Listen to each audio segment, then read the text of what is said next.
transhumanistic thinkers think, we are now those who drive the evolution. Up to now, nature, sexual mixing up, and genetic variation has driven evolution. Now we humans, we are clever enough to actually do it ourselves. So we will improve on humans by genetic engineering, by fixing humans, putting maybe brain-computer interfaces into our heads, maybe running the body via intelligent nanobots that course through our veins and our arteries, go to the brain, deliver messages, and so forth. So transhumanism is actually a kind of scientific, futuristic worldview that tries to produce what Nietzsche called the Übermensch, a better human being. It's not only a worldview, I think it's a kind of religion, actually.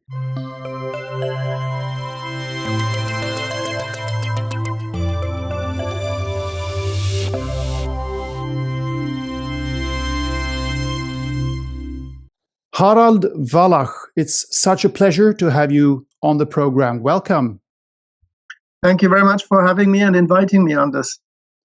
It's going to be very interesting. We're going to talk about transhumanism. And I'll just try to introduce you to the audience a little bit here. You are a clinical psychologist and a philosopher of science, a professorial research fellow with the Next Society Institute at Kazimieras Simonavičius University in Vilnius, Lithuania, and a founding director of the Change Health Science Institute in Basel, Switzerland. You are the author of more than 200 peer-reviewed papers, 14 books, and 100 book chapters. Impressive. And you have recently written a fascinating and important report for the Galileo Commission about transhumanism. So that's what we're going to focus on today. I hope I got that more or less right. That's correct. Yes, yes. Thank you. Very good. The Galileo Commission has commissioned me to write that report, and I've submitted it maybe a week or two weeks ago. Yeah. Yeah. Mm-hmm. So it's very timely indeed, I would say. It actually addresses, the most basic of all philosophical questions. What is a human being in its essence? So I think many in the audience are probably have heard of transhumanism, but for those who are not very familiar with the term, could you just explain what is transhumanism? What do you tell people who ask you, what is it? What's it all about? Transhumanism is a kind of modern scientific worldview. That means they take natural science as the best model to explain everything in the world. So it's a belief in science, but it's not only the belief in science, because many people do that, but it's also the idea that using scientific methods, we can improve human beings and improve on nature, because they think nature has actually gotten it wrong. We are kind of bad products of biology because we die, we get sick, we are not cleverly intelligent, we are not always very empathic with our neighbors and our other humankind. We tend to be aggressive and that kind of thing. So transhumanists think we can actually improve on nature by fixing all those bugs that nature has put into us via evolution. So it's also kind of evolutionary thinking, whereby transhumanistic thinkers think we are now those who drive the evolution. Up to now, nature, sexual mixing up, and genetic variation has driven evolution. Now we humans, we are clever enough to actually do it ourselves. So we will improve on humans by genetic engineering, by fixing humans, putting maybe brain-computer interfaces into our heads, maybe running the body via intelligent nanobots that course through our veins and our arteries, go to the brain, deliver messages, and so forth. So transhumanism is actually a kind of scientific, futuristic worldview that tries to produce what Nietzsche called the Übermensch, a better human being. And it's not only a a worldview. I think it's a kind of religion, actually, because a novel religion that is trying to replace the old narratives that we had about salvation and delivery by man-made changes. So I've also devoted a couple of paragraphs in my report to juxtaposition of transhumanism and traditional religion. And if you do that, you see that transhumanism has taken up all those narratives from traditional Christian religion and put it into a materialistic, scientific mindset. It's quite interesting to observe. I don't think transhumanists even realize that, but this is what happened. Yeah. So this is that speaks volumes about traditional religion as well, doesn't it? I mean, because that's also well, it probably does. That's yes. a different discussion, but yeah.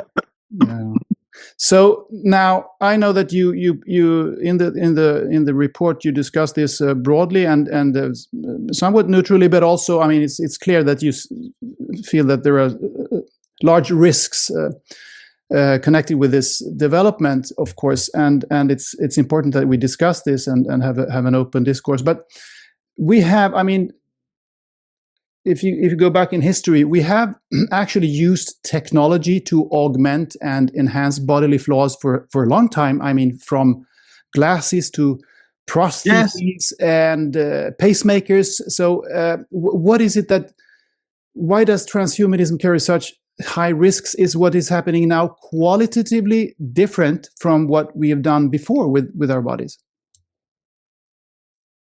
Yes, I think, well, you're quite right. I mean, this is also the argument transhumanists use, right? They say we are using glasses to improve our eyesight. We are using telescopes to look into the far distance. We are using microscopes to look into the small dimensions of our world. We use pacemakers. We use diabetic pumps. Why shouldn't we upgrade the human being? It's about upgrading and enhancing the human being. And I think there are two completely different qualitative steps involved here. One is it is about entering the genetic, let's say the genetic purity, if there is such a thing as genetic purity of the human being, entering the genetic code of a human being. So going into Anders Bolling and doing something to his genetic code that will alter whatever makes it to be Anders Bolling, right? Or Harald Walach or whoever. So one is the step into the genetic code that is a qualitatively different step than just adding a piece of pacemaker.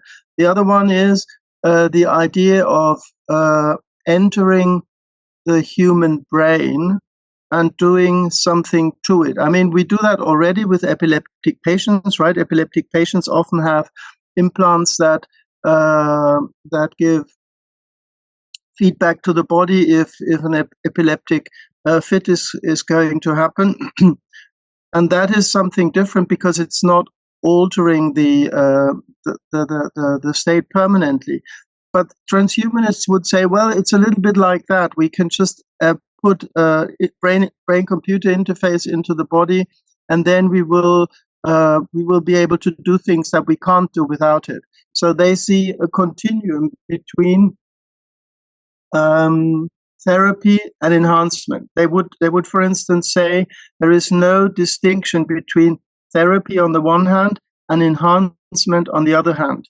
And I'm not sure that's true. And I think if you look at it, what is happening is that the notion of what it is to be a human being is completely different when you look at it from a transhumanist standpoint, because they actually see human beings simply as biological algorithms, biological computers, right? And if you have a biological computer, why shouldn't you open it up and screw around and put something in, take something out, add something to it, like we do with our computers, right? We enhance our computers by putting some more RAM into it if it runs out of space, and we add external drives and blah, blah, blah. It's the same mindset, right? A human being is nothing but a complex algorithmic machine, happens to be made out of carbon and other elements, but why not put it together with a silica machine and have a better computer? That's how they think about it. Yeah. And this is, of course, something that touches the core of what we think is a human being. Yeah. Elon Musk's Neuralink is already beginning to do these things, as you say, the implants in the brain. They had this quadrileptic, I think it's called, patient who couldn't move neither his arms or his legs, and he got this implant in his brain, and he could move a cursor on a screen just by thought. And it's fascinating, of course. But so, how do you see that? What's Neuralink to you? What are they actually doing?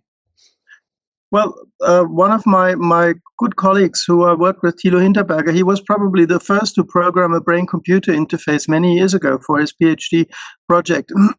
And this was for patients, for amyotrophic lateral sclerosis patients who are locked in and cannot communicate. And they were then able to communicate using computers and using their brain waves, as it were. That works, and that is very good for them because they can communicate, they can build up contact, because these patients, they are fully conscious and they have a rich inner life, and they can then communicate again. That is wonderful, but it's something different if you mess around with unimpaired human beings to purportedly enhance them, meaning to make them better, whatever that is, because that is something, even ethically, something completely different. If you treat a patient who cannot move his limbs and who has problems with spiking in epilepsy, that's different from entering the brain of a perfectly healthy human being to purportedly improve anything. Yeah. Well, this brings us to the core question, as you say, what is a human being? So let's get a little bit philosophical here. Near-death experiencers and other spiritually people who have had other spiritually transformative experiences, they show, I would say, that consciousness extends beyond the physical, and that consciousness is at the core. Transhumanism is all about the physical body, that everything is physical. So the philosophical question here, I guess, would be, can really medical and technological interventions affect consciousness or soul or spirit or whatever you want to call it? Is it possible that it can do that? Or is it, I mean, it doesn't say that it's not problematic in many respects, but I mean, at the core, could these transhumanists actually change the consciousness of human beings, of humankind in the future? Well, I do think it's possible, but let's go one step back, because it is indeed the case that these transhumanistic thinkers, they believe that there is nothing to our consciousness that is beyond the brain. So it's a completely materialistic worldview, and in such a worldview, messing around with a brain is identical with changing consciousness. And in fact, that's probably also possible, because our consciousness, or our psyche, I like to distinguish between our psyche and our soul, or our higher self, however you want to call it. But let's stick for a moment to our psyche and our body. They are intimately intertwined. If you are bodily sick because you have caught an influenza or something like that, you are at the same time mentally and psychologically down. You feel down, you don't want to do anything. So it's of course true that bodily states affect our psyche, and if we have bad nutrition, we don't feel a lot of energy, we don't feel well, and in that case, everything we do to our body also affects our psyche, and the other way around, right? That is important. Now, in that sense, it is very likely that massive interventions like implanting brain-computer interfaces or genetic interventions that try to change something also change the mental state of people. Well, now, it is important to distinguish this from the traditional concept of a human being where there is also always a soul or a consciousness or a higher self involved. And that is very likely untouchable. But what is probably possible is that there is maybe a barrier between our higher self and our physical, psychological self that might come into play. We don't know. Mm.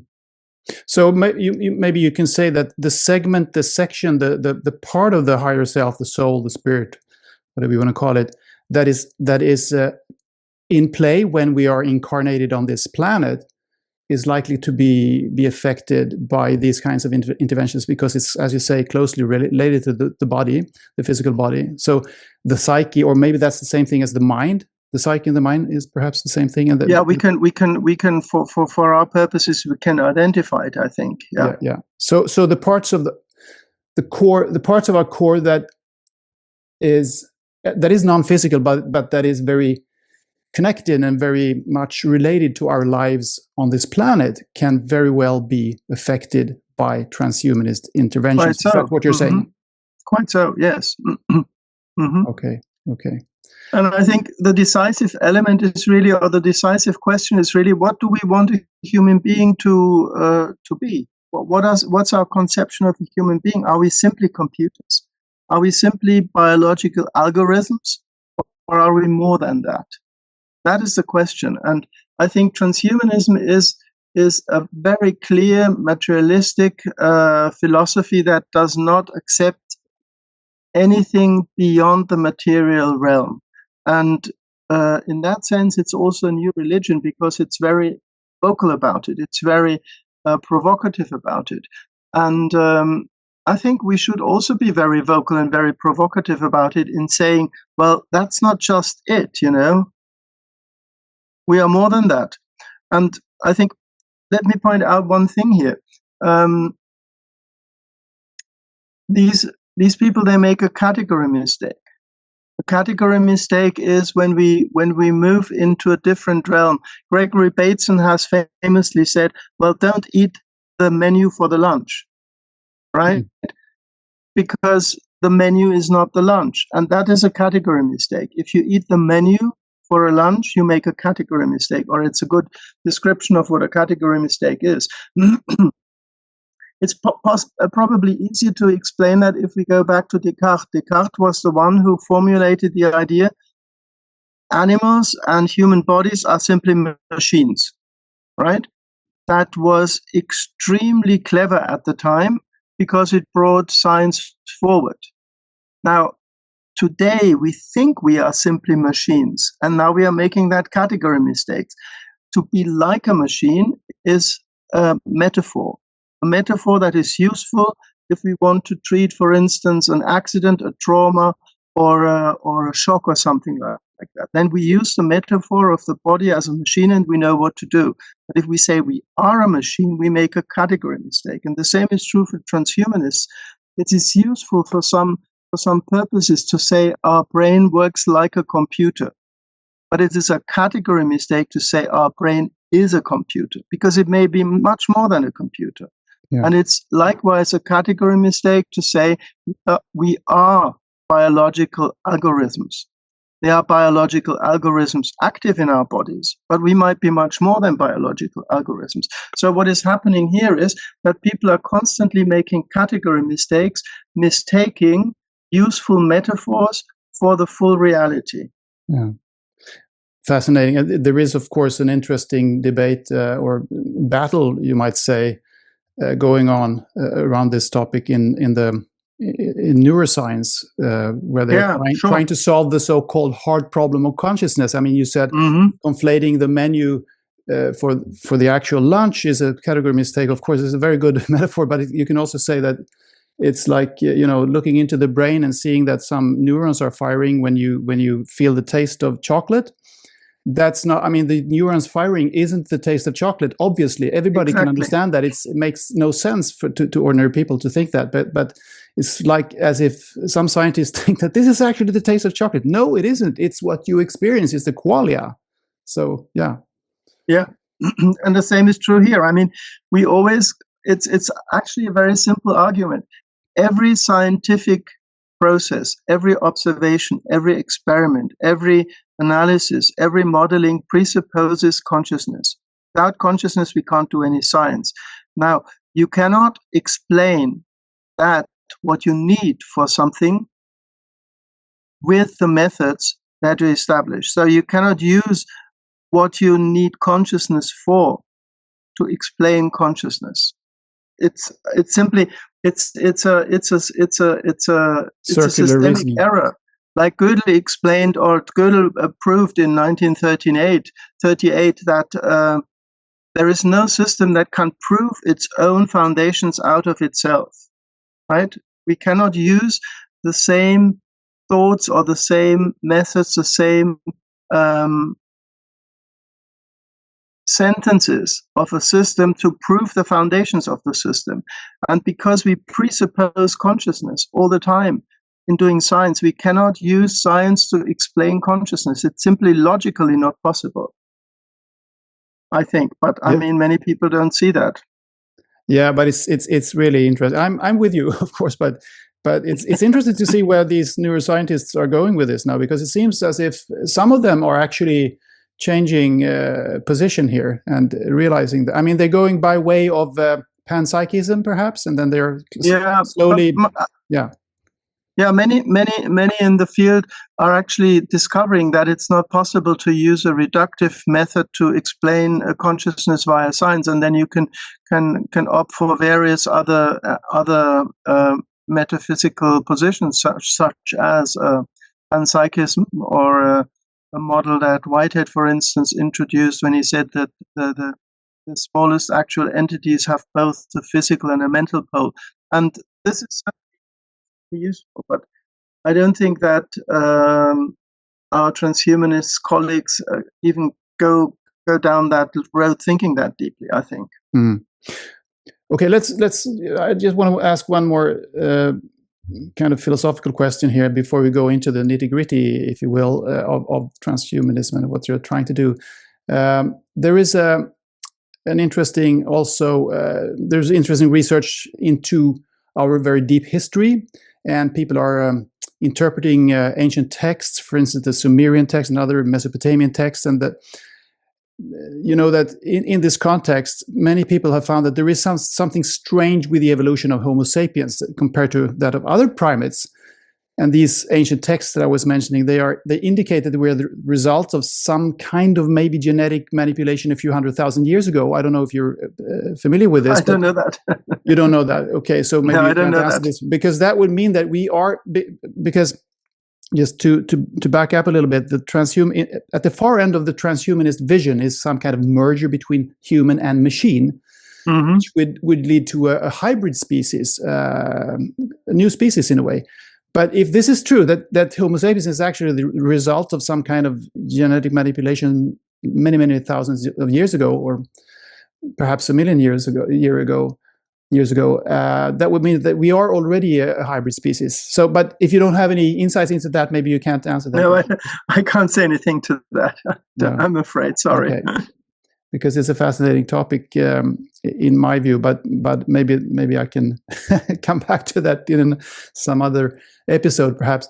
So anyway, you have been talking, or we have both been talking about the transhumanists and they. So that's also a question here, I think, to kind of try to answer. Who are they? Is it a category of people that is very distinct, or is it fleeting, would you say, among the scientific people? As far as I can say, I think it's various groups and various peoples that have different intentions and also different directions in which they go. Some people, they dedicate their efforts towards abolishing death and abolishing aging. Others are more into the technical issues, like connecting humans to machines, and still others are a little bit more like philosophical Nietzscheans, who think, well, transhumanism is the road to actually create an Übermensch, and still others, they are simply fascinated with everything that comes out of computer science and want to implant everything into our bodies. So I think it's a heterogeneous movement, but they have a couple of commonalities, and certainly one commonality is to create a transhumanist being that is enhanced in the sense that faculties are greater than those of current humans. Lifespan is much longer, or even death is abolished.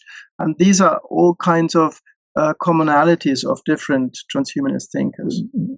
Do you find these people within the scientific community only, or are they also within politics, within the corporate world, perhaps? In fact, I don't think that scientists are transhumanistic, because scientists usually know about the intricate problems about what transhumanists talk about, right? So yeah, you say somewhere in the report that these transhumanists, they're really not very good at science, which is kind of funny. That's what I think, you know. I mean, let's take one example. Implanting electrodes in the brain is a very, very invasive procedure. And there have been animal experiments that have just done that, just implanted something in the brain to see what the brain does. And when you do that, you see that these animals who have been doctored with, they are deficient in all kind of movements, for instance. That is what I also present in the report. I've discussed that study. And if you look at that, then you see scientists are very skeptical about the possibility of doing things like that. Of course, you do that with patients, because patients are suffering anyway. And if you have a suffering person, you can alleviate the suffering by implanting something. That's completely different from messing around with a perfectly healthy human being, because there you run the danger of destroying something that is working well. And so scientists are actually very much more conservative about these things, and they are also more aware of potential problems because they look more deeply into things. And so transhumanists are actually more like science fanatics that don't do science. A lot of them are IT engineers, you know, they treat the human being like a computer, but we are not computers. They treat a biological system like a technical system, but we are not a technical system. We are a self-replicating, optimizing system that you meddle with at your own peril. Because if you do that, you change something into a way that you don't know what is going to happen. Because whenever you do something to a biological system, the biological system is not just a passive receiver, it's an active reactor. And it does something with the intervention. And that is something scientists are very well aware of, but it seems to me that most transhumanists aren't. And so, although but they are influential, would you say? I would say they're influential, and the influence comes from the following. A lot of these thinkers are in the IT sector, Silicon Valley, other companies, and there they create these visionary ideas where you can go. Then now comes the big money that says, wow, this is a great idea, let's invest in that, and we do something about it. And then you create a kind of movement or current that goes a certain way. It uses scientific narratives, but it is not scientific itself. And that is the dangerous thing, because innocent observers like journalists, maybe not you, but other journalists, right, who are not well enough informed, or media people, or people who create cinema films and stuff like that, they are fascinated by it, they jump on it, and they go for it and create a kind of popular movement that has a scientific tinge to it, but is not scientific itself, right? Like Walt Disney had his body cryopreserved. That is typically transhumanistic action, because these people who cryopreserve their bodies, they think, well, maybe in 20, in 50, in 100, in 200, in 2,000 years, the disease they are dying of can be cured, and so they can be brought back to life and can be reanimated and cured and can continue living. And these ideas, they capture the imagination of the population. And so a scientific mindset becomes imbued with the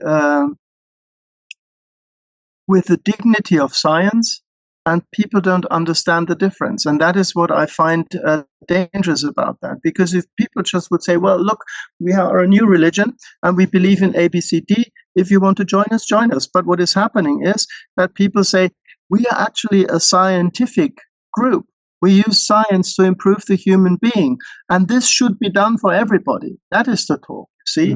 And this is something which I find very, very dangerous, because we are on the brink of changing the notion of what we see a human being to be, and we are on the brink of using public funds to supporting flimsy and, in my view, dangerous ideas. Well, people are fascinated by this because they are, or we are, so many of us are conditioned to believe that everything spiritual is woo-woo, and if we believe in anything, we believe in science. That's all my friends when I grew up, and when you had discussions at dinner tables, it was so common to say that, oh, I believe in science, I believe, and that was common sense, and yeah, sure, good people say that, and those who were kind of talking about more things that sounded spiritual or maybe even religious or whatever, they were kind of frowned at, and so it's really, I can understand that there is this one of the transhumanist writers, Aubrey de Grey, he opens one of his papers with the sentence, science is the model world's religion. And in that he probably formulates a very common sentiment, that people think you can use science as a surrogate for religion. It's a little bit like surrogate coffee, You can use it, but it's not coffee. It's surrogate coffee. And surrogate religion is not religion, it's surrogate religion. And you can and you can of course use science for that, but it's very bad science.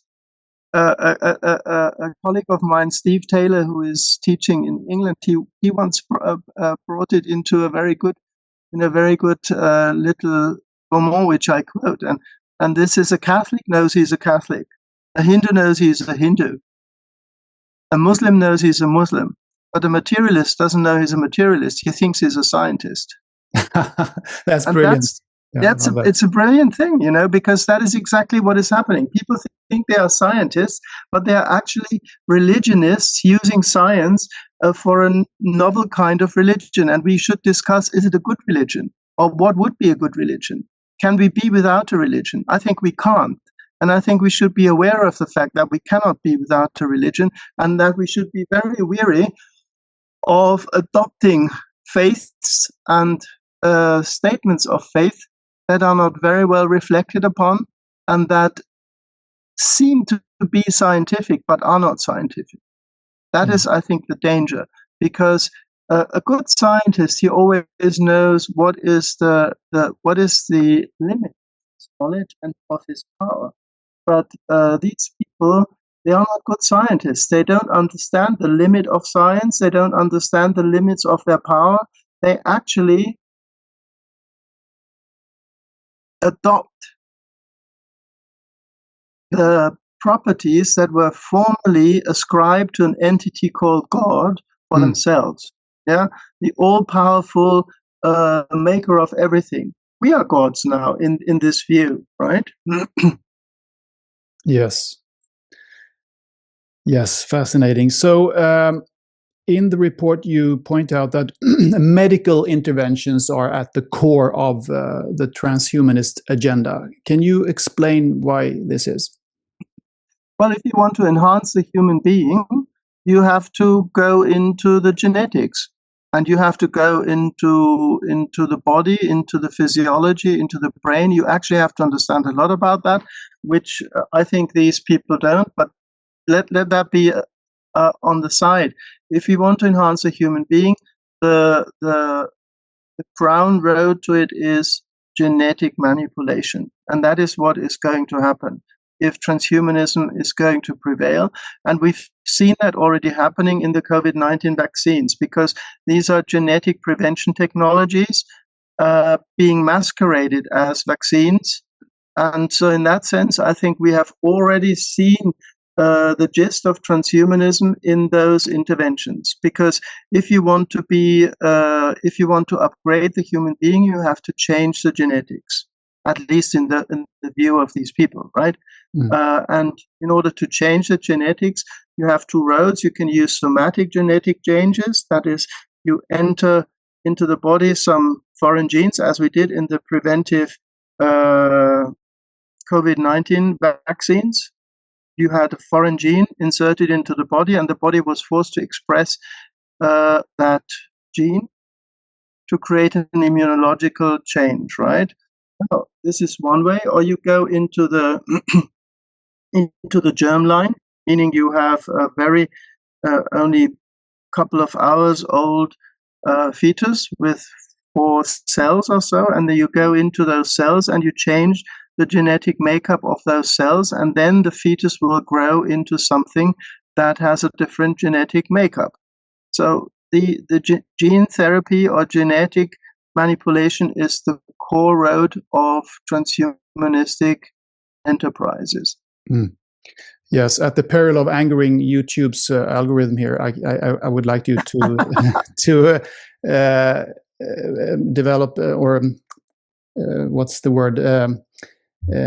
Talk a little bit more about your view on these so-called vaccines or the medical interventions that were put out on a massive scale during the pandemic, because you've already mentioned it here, but you speak about it quite a lot in the report. And what are your thoughts on the background to this? Because do you see this as actually a technology that was just invented by honest scientists, and it was decided that we're going to use this now because this looks like the best thing we could do? Or was it actually some kind of more nefarious agenda behind it? Well, no, I don't think. Well, whether there was an agenda or nefarious agenda behind it, I don't think is relevant.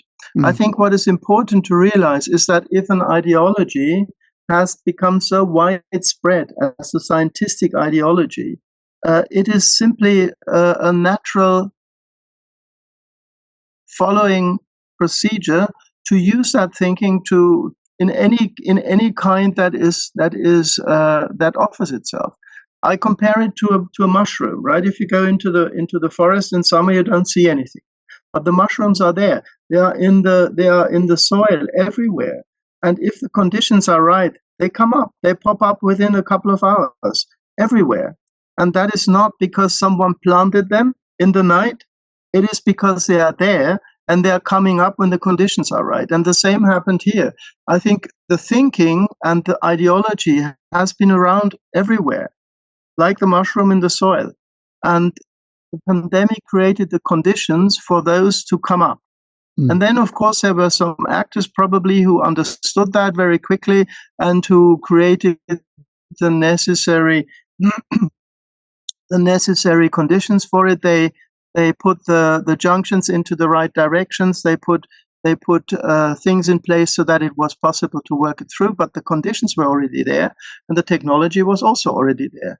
This modified RNA technology was already there, or vector RNA technologies were there, because these are technologies that are used for gene therapy and for genomic alterations of plants, for instance. They do the same thing. If you have a genomically altered maize plant, that is maybe altered to be a little bit more resistant to dryness, then what you do, you use a viral vector that infects the plant but cannot replicate within the plant, because the viral vector, the virus, has been changed genetically.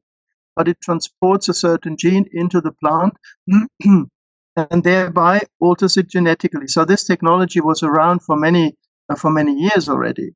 And the same is true for modified RNA technology. I did a large interview study during the pandemic with about 40 experts of different kinds internationally. And one of my informants was or is a scientist who worked for the German government and did those type of studies, both altering viruses and creating modified RNA about 8 years before the pandemic hit. So the technologies have been around all the time, and I guess some people were just waiting for the right condition to apply them, and the pandemic created the right condition for those technologies to be implemented. And this is a little bit like I said with the mushroom. The conditions were right, and then it sprouted. Yeah. And then it was given to everybody. And I think this is exactly what a transhumanistic belief system needs, a kind of proof of principle study that it is possible to do that. And this was the COVID-19 pandemic vaccination campaign. It was in essence, whether it was intended as such or not is not relevant, but it is in essence a transhumanistic proof of principle study of gene therapy on everybody, at least on everybody who got the vaccine. Yeah. Some people see it as a kind of a dress rehearsal for what is to come, but be that as it may, it's kind of astonishing that, considering how inefficient it turned out to be, and how perhaps also unsafe, that's debated, albeit, but considering sure. I mean, and how untested it was, it's kind of astonishing. That's what I'm saying. It's bad science, it was deployed, Yeah. That's what I'm saying. It's all bad science, but it's still paraded as science, and that is the problem, because it's very bad science paraded as true and good modern science. And so it's actually also ruining science and ruining scientific reputation. That is very problematic, because people in the future will be very skeptical about scientific progress and scientific inventions, even if they are good, So the problem is actually the damage of scientific reputation that is being done. So one interesting thing that is perhaps I don't know if it's a stepping stone to transhumanist interventions or not, but probably not. Anyway, psychedelics, they seem to open doors to the underlying non-physical reality. Looks like it, yes. By shutting off the brain, because that's what they found, that the brain they thought that it was going to light up like a Christmas tree when people have all these experiences, but it's the other way around. It's kind of shuts down the brain, so the normal network is down, and that's when people have these experiences. So can psychedelics be considered to be medical interventions, like, say, SSRI drugs or beta blockers or things like that? What's the maybe difference? I don't have enough experience. I only know a little bit about the data, and they seem to show that that they can be very effective, and that they can be also applied without big problems, because they don't create dependencies, right? So maybe it's an intervention similar to beta blockers and other drugs that are beneficial. Could be.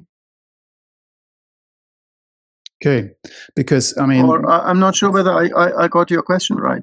No, but I was just pondering this thing about psychedelics, because it's also, when we talk about transhumanism and different kinds of interventions, active interventions on the body, you also come across those things that people like you and me may consider beneficial or benevolent or natural, like psychedelics. I mean, so there's a blurred borderline between what's artificial and what's natural. But from what I know is that people who actually delve into those psychedelic experiences, they do not come out usually as materialists.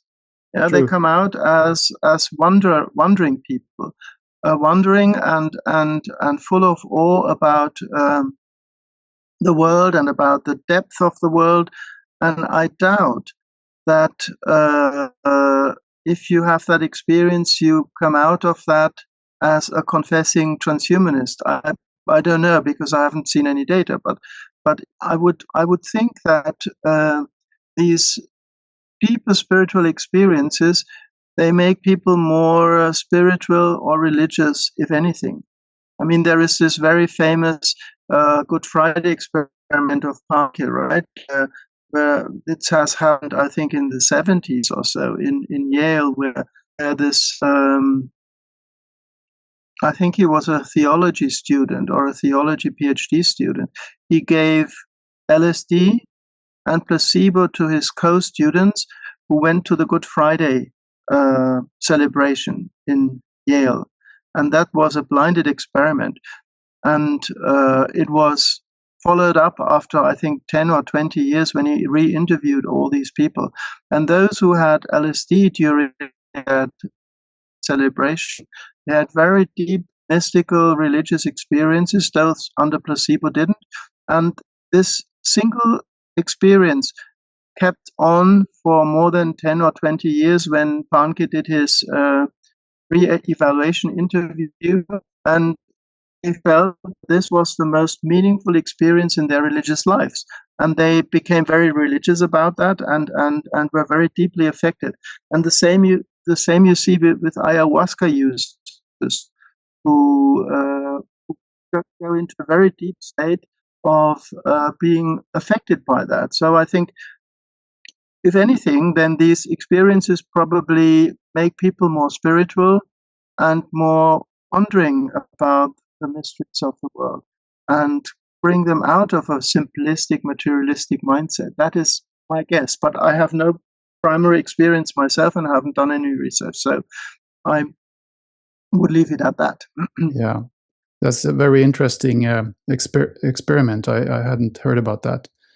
When was it, in the 1970s, you said, this LSD experiment? I think it was in the 70s. I would have to look it up. It was one of the early psychedelic experiments. And the interesting thing about it is the follow-up, that many years afterwards, he re-interviewed these people and the effects were stable. Yes, very interesting. So what about other controversial, probably, and social and geophysical manipulations like transgenderism and geoengineering? Are they all part of the transhumanist agenda as well? I would say transgenderism is. Geoengineering is probably simply I don't know, a military or a yeah, but it's kind of in the same vein that we as engineers can fix things. There's no God, there's no God. Yeah, exactly. I mean, it's the same mindset, right? It's the same mindset. And people think, well, you spray a little bit around and then you can change the climate and you can change the temperature. This is very simplistic and, in my view, very stupid, because it is also introducing a lot of toxic stuff like aluminum into our atmosphere. But if we stick to the transgender agenda for a moment, I think that is more clearly a transhumanist, because it's also about the idea of changing things by a clear medical intervention. If someone feels born in the wrong body, then you just change the whole thing around and everything is okay. It's that mindset that you can just mess around with the body at no cost. And that is the problem, because there are always costs. If you do something to the body, there are always costs. Financial costs, of course, but mainly the side effects and all the problems. And what I feel interesting with the transgender agenda is one of the major funders, Martine Rothblatt, who is also a transgender person herself, a man changed into a woman. She also confesses to be a transhumanist, and she also finances the transgender movement. And if you look at the data, what is interesting is that you see that from the 2000s onwards, there is a steep rise in people who feel they are transgender. There is a good long cohort study in Amsterdam, the Amsterdam transgender cohort, that has documented transgender people since the 70s. And they saw about 0.03% of the population. They can say that because they have covered nearly the whole Dutch population. So 0.03% of the population feel they are transgender. And that has been very stable until about 2000 and a couple of years after 2000. And then there was a steep rise. Now the question is, why is a condition that is supposedly genetically fixed or has a lot to do with genetics suddenly rising? That makes no sense. So there must be some other causes, and one cause could be, of course, the societal discourse that creates the problem they are trying to be vocal about. Or another thing would be environmental problems, and that is what I touch upon in my report, that we have released a lot of hormonal disruptors into the environment.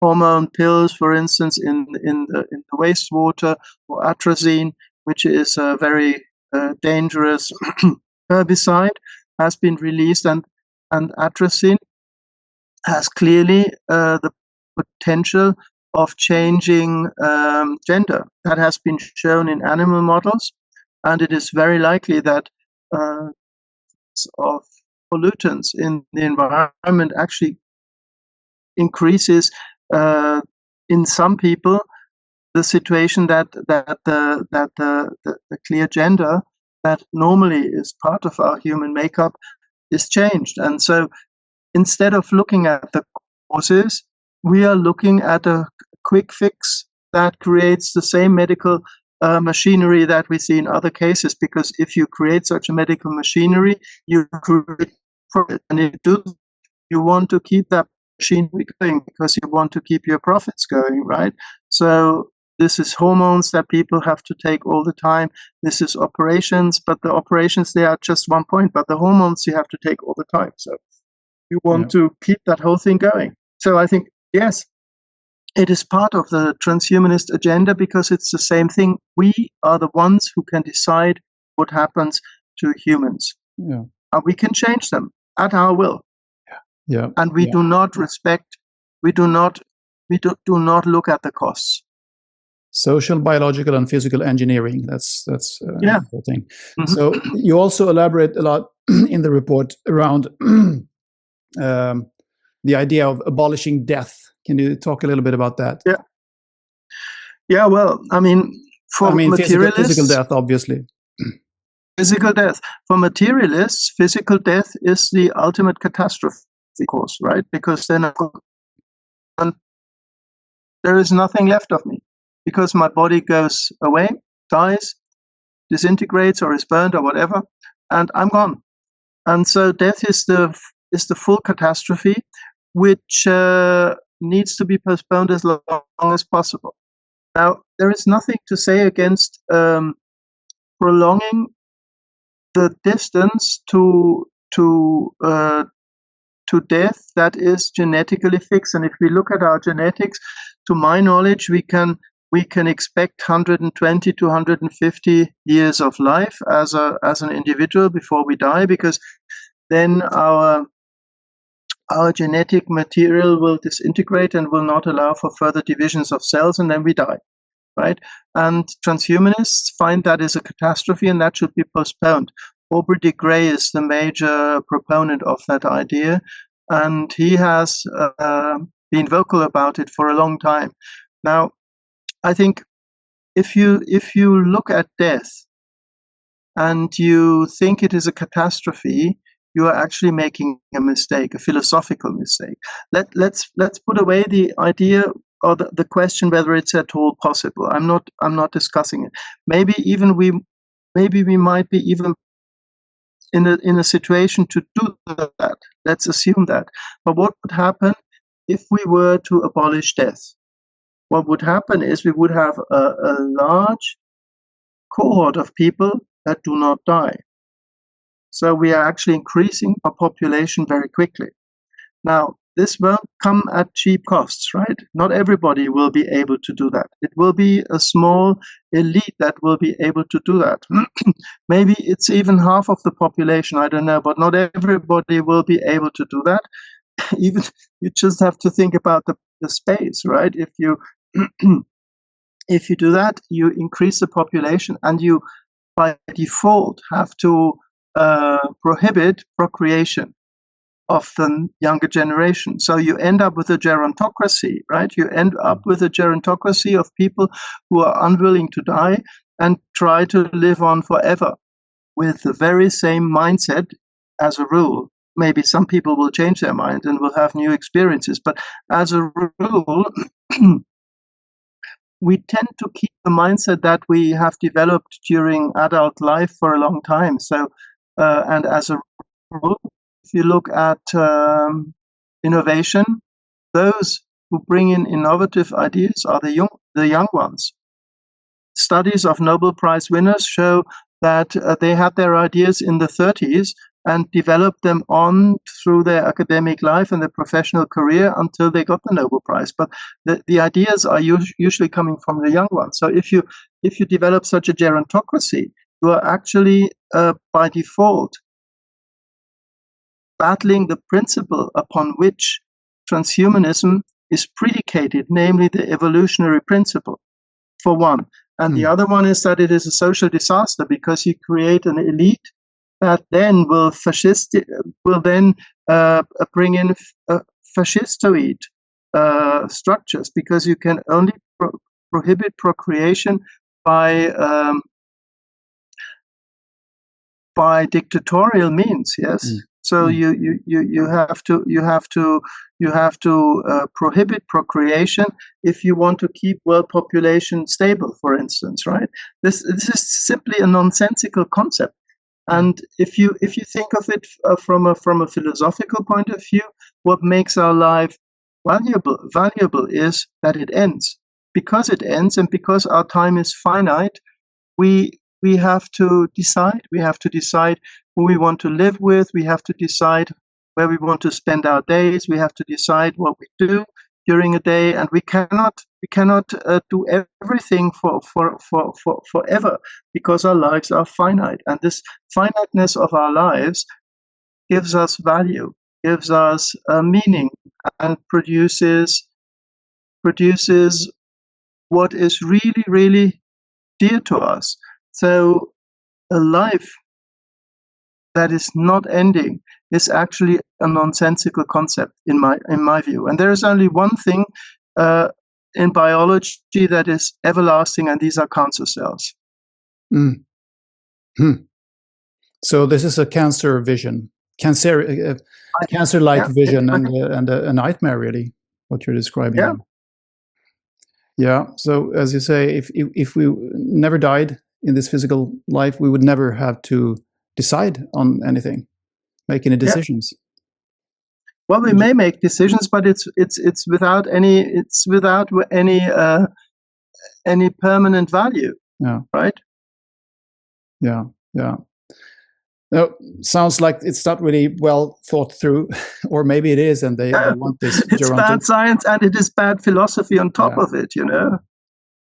Now, do you think that maybe this movement is, in a way, important in our time because it forces everybody to ponder what a human is? I mean, you can ask yourself, is this agenda what I want? What does my intuition tell me? Would you agree that it might be important that it's up on the table to discuss right now at this moment? I think we should discuss it because it is actually underlying a lot of the things that happen without people being aware of it. And that is why I wrote this report. I want it to be a little bit more open. I want people to discuss about it. I want politicians to be aware of it and to be actually mindful of what decisions they take and mindful of what directions we are going to. And that is, I think, very important, because otherwise we are changing not only the surface of the earth, we are also changing the way we as human beings see ourselves. And that is the very decisive thing. We need to reflect upon, what are we as human beings? Are we simply computers? Are we simply biological algorithms, or are we more? I think we are more, but I think people have lost contact to what it is to be a human being, and therefore it needs to be discussed again. Yeah. And the fact that a new religion is being installed should probably point us to the importance of a good religion. What is a good religion? Are there wise leaders out there who are willing to have an open discourse about these things? I think there are. The question is, Are they willing to come forth? Are they willing to contradict the mainstream opinion, or what they think is the mainstream opinion? I don't even think it's the mainstream opinion. I think it's a minority opinion that is held by a few very powerful economic leaders, and economy is a very strong driver. And so I think what we need is also discussion about what kind of economy we want.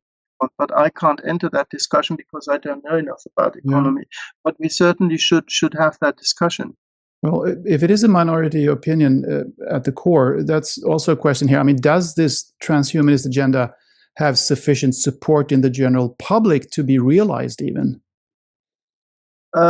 It probably doesn't. Or maybe it doesn't matter what the general public thinks. That's the point. I don't think it has enough support in the general public because it's still a minority view. A part of my report is also about representative survey, and there you see it's about 20 to 47% of people who hold some aspects of transhumanist beliefs. So it's not the majority, it's a minority, but it's maybe a vocal minority. And the question is not, is it a minority? But the question is, what do the powerful people think? If you look at the installation of Christianity, the last big installation of a religion in the West, how did that happen?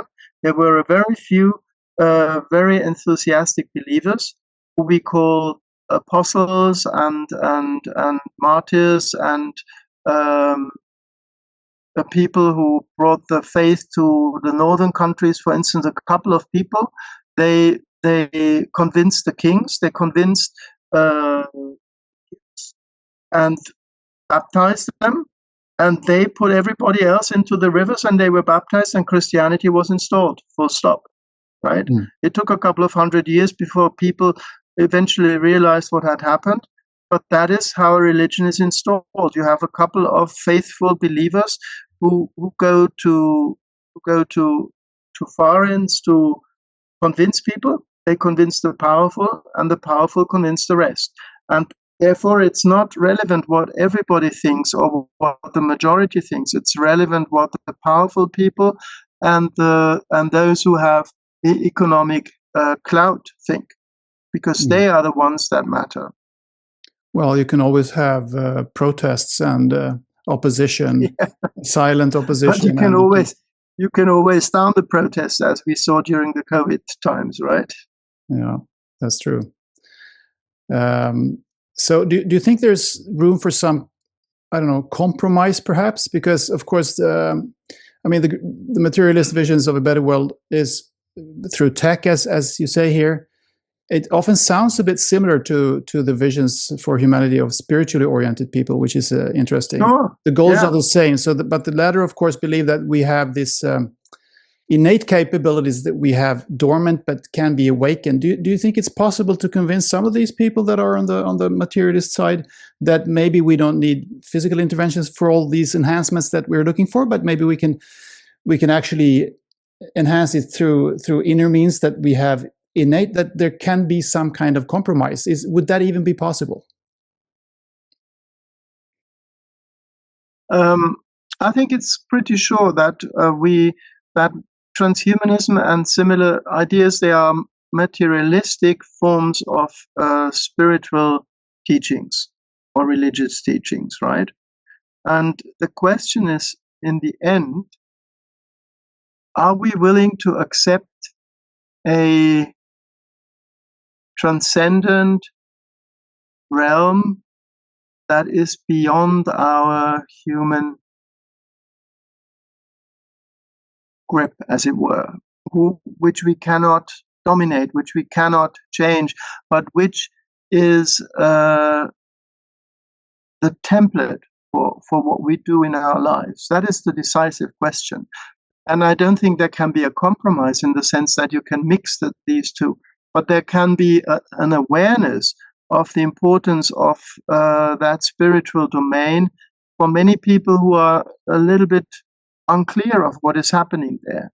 I think a dyed-in-the-wool materialist won't change his or her views because they have made an existential commitment. But there are many people who are not existentially committed. They are just sailing along, as it were. And I think for those people, it can be possible to actually realize what is happening and maybe go down a road that is more spiritually oriented. And then they will find through their own experience that this is a more fulfilling way of life. And that is also the hope I have, because it's not only about what we do, it's also about our ethics, you see, because if you are a materialist or a transhumanistic thinker, then the ethic follow is also materially embedded or only socially constructed. And if it's only socially constructed, we can also change it. But every spiritual and religious tradition worth its name has an essentialist viewpoint about ethics. So ethics is not something you can discourse on. I mean, you can discourse on, but you cannot change the rules. And the rules would be kind of deeply embedded in the makeup of our world. And you act against them at your own peril. So it's a little bit like, well, let me use another example. Physics, for instance, shows that in the very core of matter, there is mathematical regularity embedded, because you can use mathematics to describe the regularities of matter. That is what physics does. It uses mathematics to describe the regularity of matter. But these mathematics you cannot see; they're invisible. They are a noetic quality that good scientists like Einstein and Heisenberg and Bohr and Bohm and others have seen. They have kind of seen it intuitively. And in the same vein, ethical principles are at the deep root of our world. They are kind of the meshwork of our world, and deep thinkers in religion and spiritual traditions, they have, in fact, been able to intuit it. They brought it to the fore and they described it for us. And every religion or every religious system has principles, ethical principles, for instance, that you don't kill people, that you don't steal other people's stuff, that you don't, for instance, you don't do to others what you don't want others to do to you. Yeah, and you don't offer sacrifices to material gods, for instance, right? But you respect the divine principle behind everything, for instance, or you don't do to others what you don't want others to do to you. These are ethical principles that are common to all religions and to all religious teachings, and there in every religion there is also a principle of atonement if you do something wrong, right? So this is actually quite subtle, because in materialistic or scientific religions there is no such thing. There is only the human realm, which guarantees ethical principles and ethical behavior.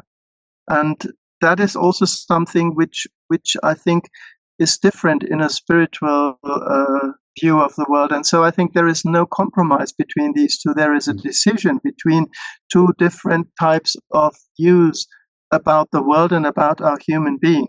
And I think everybody will have to make up their minds. How do we want to see ourselves? How do we want to behave in that world? How do we want others to behave in that world? And in that sense, I think compromise is the wrong word. That was a very long answer for a simple question. Sorry. Yeah, but it's beautifully said. Yes, I love how you explain this, and I think it's very true what you're saying there. But then there is, of course, the general question of technology per se, advanced technology. Do you think it's possible to attain higher consciousness in parallel with or in tandem with advanced technology in general? I mean, you don't go into AI in the report, but you mentioned that it is a big topic and it's related, but it's too complicated.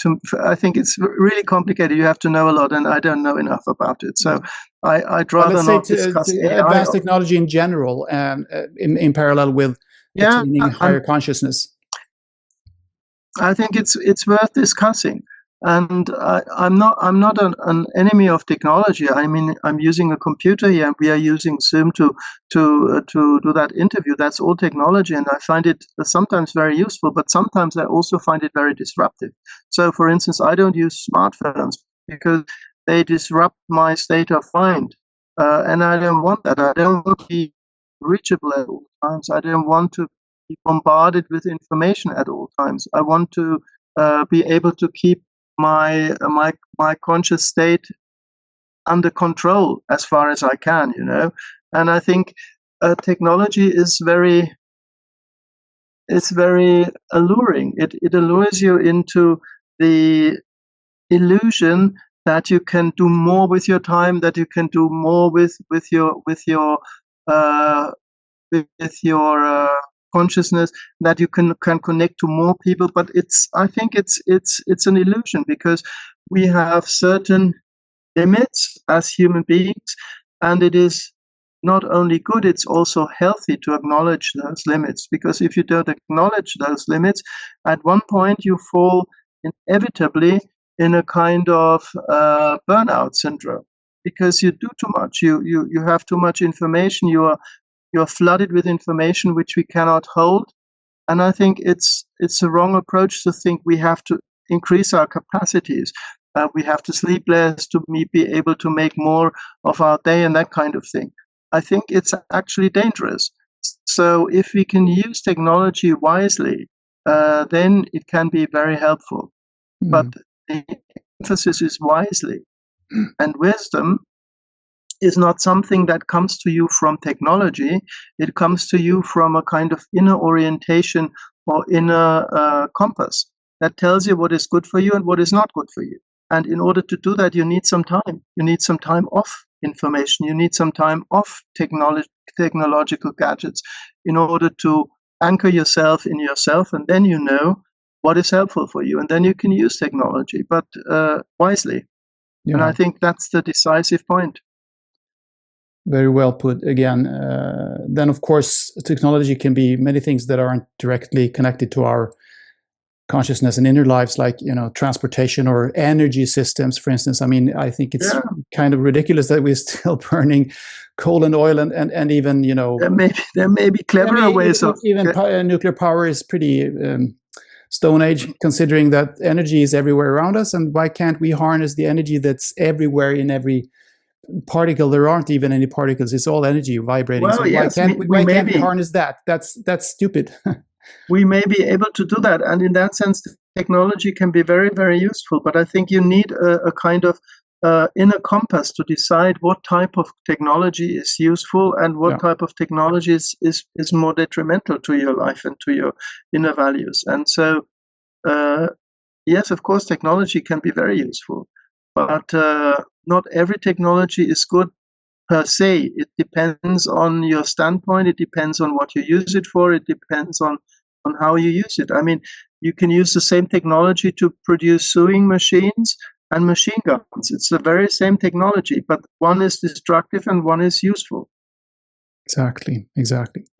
So now, where can people go to find the report and find out more about your amazing work?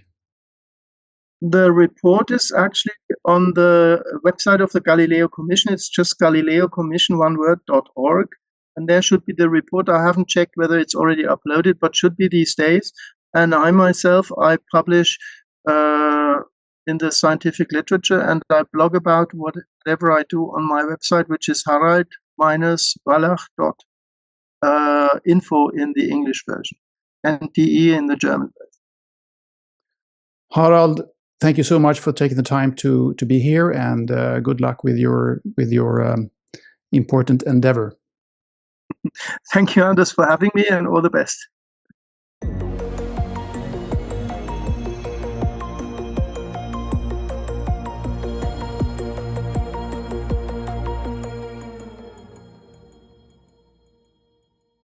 Hello, my friends. If you like this video, don't forget to subscribe, and don't forget to hit that like button and share the video with your friends. Please support the channel if you can. I appreciate all the support. You can become a Patreon for as little as $1 a month, or you can make a one-off donation via PayPal if you wish. All the links are in the description box below. Thank you.